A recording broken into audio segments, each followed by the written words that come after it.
We have good news on the R. Kelly front. We finally have a resolution, and it will not cost us Britney Spears.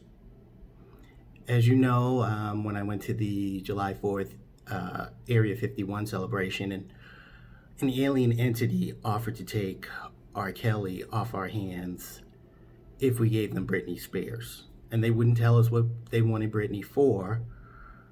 And I contacted Britney, and Britney knew the menace that R. Kelly is to the society, so she was contemplating going. So we were thinking about that, but now we don't have to sacrifice Britney Spears now because we finally have a solution. I was in Colorado at the Supermax, and I bumped into El Chapo. Yeah, he's there. So I did bump into him. I guess the cartel is willing to take R. Kelly, and not only that, they're going to pay us for it. There's going to be a $1 million monthly fee plus $100,000 a minute for use of R. Kelly, because El Chapo, they smuggled in my video about R. Kelly, in which he was able to extract the information for Bin Laden's location, so they were able to do that raid that killed him. So they figured they could use interrogation techniques because theirs weren't as effective as R. Kelly. I guess being a cartel member isn't the life of glam and grits and women and bottle service. From what El Chapo was telling me, they have issues with people trying to steal the product, then people trying to steal money, people trying to shoot you in the back, literally, people snitching to the cops, and it's hard for them to know who's telling the truth and who's not. And you know, when you put someone in the room with R. Kelly, minutes, they're spilling their guts. So not only will El Chapo's, what is the Sinaloa cartel or something like that, all the cartels are going to participate. And they have a villa on the coast where R. Kelly will live, by himself, of course.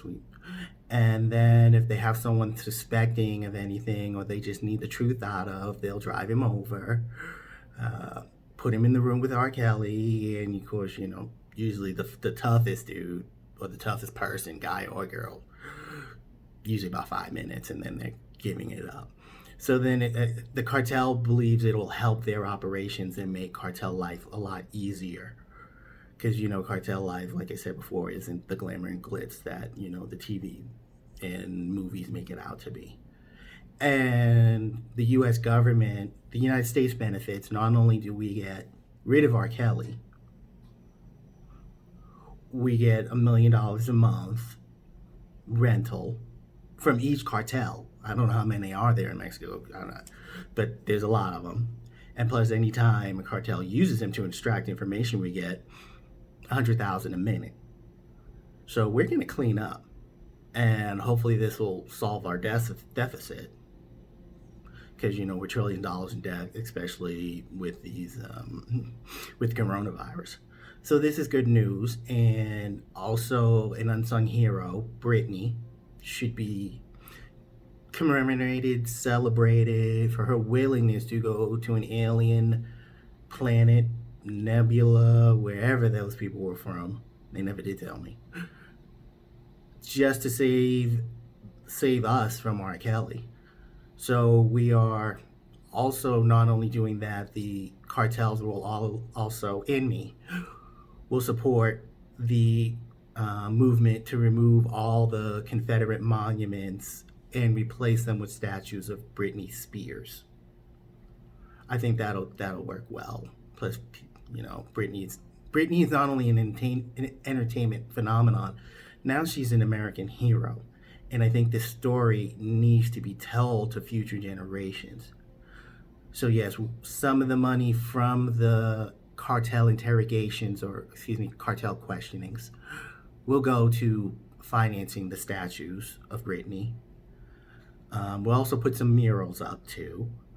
So I think Britney will like the extra press. The cartels will get a charitable donation deduction. And the protesters won't be pulling over Britney Spears statue now. So we'll get them out of the street. So I think everyone wins on this. So again, not only do we have solved the R. Kelly problem, we should thank probably right now the greatest living American, Britney Spears.